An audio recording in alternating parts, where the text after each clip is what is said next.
Fala aí, fiel, tudo certo com vocês? Bom, em meio a algumas notícias falsas, com todo respeito, né? Luiz Fabiani da rádio Itatiaia trouxe que sim, o Corinthians pagou a multa de R$500 mil do Hugo pelo jogo contra o Flamengo e não vai precisar se preocupar mais com problemas na justiça, como alguns portais estavam noticiando mais cedo, poucos minutos inclusive antes dessa informação sair. E por falar nisso, um sintoma de quem no fundo sabe que fez um péssimo negócio, mas tá tentando mostrar pra torcida que não, foi quando o Marcos Braz falou na zona mista após a eliminação e gostaria de fazer até outro amistoso contra o Corinthians para receber mais 500 mil. Olha só que engraçado, né? Vendo assim, nem parece que eles aceitaram reduzir essas multas que estão brincando de 1 milhão para 500 mil e também que o pacote completo do Hugo não vai sair por menos de 10 milhões. Aí eu vi um flamenguista cabeça de vento tentando rebater o que eu falei, dizendo que não, que esse valor por 50% no passe, na verdade é muito. Mas aí eu pergunto para vocês, cara, alguém aqui tá ligando se o Corinthians tem 50 ou 100% do Hugo? Porque goleiro não é para fazer dinheiro. Ele já tem aí os seus 25 anos, não é mais uma promessa. Fora que é um cara que pra mim vai ser o próximo Cássio dessa geração, jogando até se aposentar ou perto disso. Então pouco me importa a porcentagem que temos sobre ele. Fato é que ele vai ser comprado uma hora ou outra, queira o Flamengo ou não, e vai ser justamente da forma que está no contrato, tá? 4 parcelinhas em 2 anos. E se achar ruim, amigão, nem pagar a gente vai. Falou? Então, fiel, fiquem tranquilos porque esse contrato joga mais pro nosso lado do que o Braz faz parecer ser.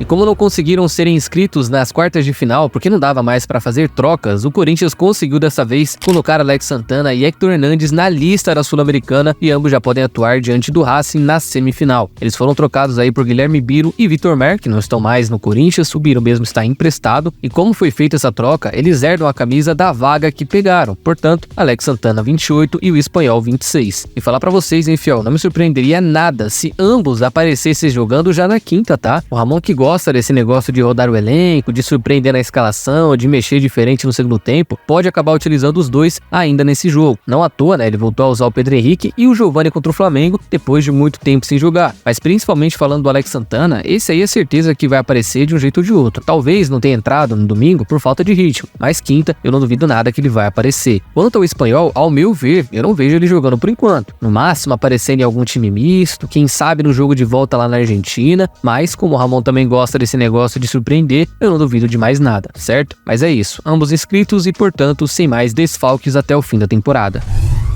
É, rapaziada, quem achou que os processos tinham acabado, achou errado, viu? O nosso ídolo, que não vai deixar de ser ídolo por isso, já adianto logo, Renato Augusto, entrou na justiça contra o Corinthians nessa semana, de acordo com o Globo Esporte, cobrando aí pouco mais de 5 milhões de reais em direitos de imagem e bônus que não foram honrados pelo clube. E ele até disse, né, que não gostaria de ter feito isso, que chegou a tentar diversos acordos amigáveis com a diretoria, mas que como não teve sucesso, acabou apelando para a justiça. E além dele, olha só, seu ex-companheiro de equipe, o Gil, também entrou com uma ação contra o clube, cobrando até mais do que o dobro do Renato, cerca de 11 milhões de reais por direitos de imagem não honrados. E ele também alega que tentou diversos acordos amigáveis, mas que o clube alegava estar vivendo uma crise financeira e por isso também tomou essa atitude. E lembrando que o Gil é um dos jogadores que tem dívidas desde 2015 rolando. Até 2019, por exemplo, a gestão do Andrei se comprometeu a pagar mais de 8 milhões de reais em 3 parcelas e, claro, não pagou. E aí também teve mais 6 meses que ele não recebeu no ano passado, que dava ali mais de 3 milhões de reais e pronto, deu esse valor todo. Então assim, fiel, não tem muito como condenar os caras por isso, né? Muitas vezes eu até falo que são os advogados que movem essas ações, que eles é que estão por trás de tudo isso, mas ainda que fossem os jogadores de fato, não tem como tirar a razão. Mas é isso, e só o que eu tenho pra falar é o seguinte, entrem na fila e aguardem como todo mundo, porque a senha preferencial já acabou faz tempo, falou?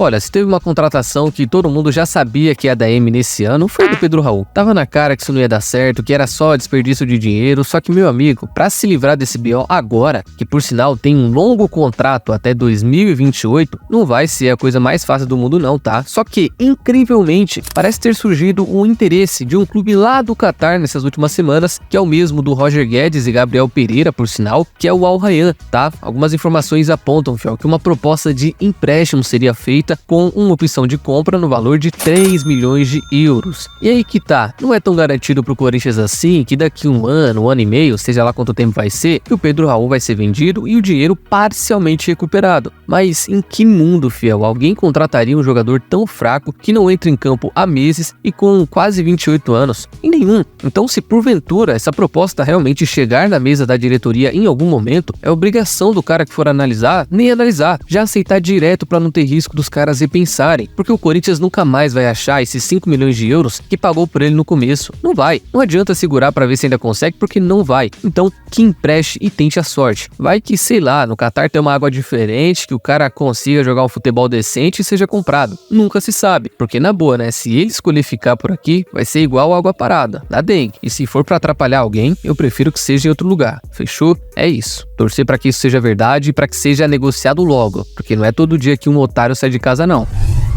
Bom, eu sei que não é tão interessante pra muita gente, cara, mas o calendário das principais categorias de base do Corinthians acabou. Sub-17, 15, 20, somente no ano que vem. E malandro, fala pra vocês, hein, se a gente reclamava do que a gestão do Duílio fazia com os moleques, era porque a gente não conhecia a gestão do Augusto ainda, porque foram quase 60 contratações para as duas principais categorias e pelo menos 2/3 não chegaram nem a entrar em campo em jogos oficiais. Eu juro pra vocês, eu contei nos dedos quem chegou e jogou e quem jogava de verdade, né, que eram ali pelo menos 2 ou 3. Mas assim, em dados absolutos, dessas várias contratações, apenas 3 entre as duas categorias conseguiram se firmar entre os 11 em algum momento, incluindo o Luiz Eduardo no Sub-20, que veio do Água Santa e que quando eu noticiei aqui, até disse que parecia ser o único que vinha para jogar. E realmente, no Sub-20 foi o único que jogou. Então, fiel, é um saldo muito negativo, sem contar que nenhuma das categorias figurou sequer em alguma final de campeonato esse ano. E mais, na minha opinião, no Sub-20 hoje, até aqueles jogadores que você botava fé no ano passado pra subir esse ano, simplesmente sumiram. Kaique, Léo Maná, William Zagueiro, Bahia, uma temporada muito fraca de todos eles e muito claro por conta dessas polêmicas durante todo o ano. O Danilo, inclusive, cara, quando foi demitido, chegou a falar que contratava um jogador sem nem ele saber, que a maioria não tinha nem qualidade pra estar ali. Então, senhor Augusto Melo, se você, que já trabalhou em categorias de base, acha tudo isso muito normal, você não pode reclamar do que o Andrés e o Duílio fizeram não, irmão, porque o que deve rolar de esquema ali dentro não tá no gibi. E isso, fiel, que eu nem citei Chicão, Dinei, Batata, Finazzi, amigo só do portão pra fora, né, Augusto? Tô vendo.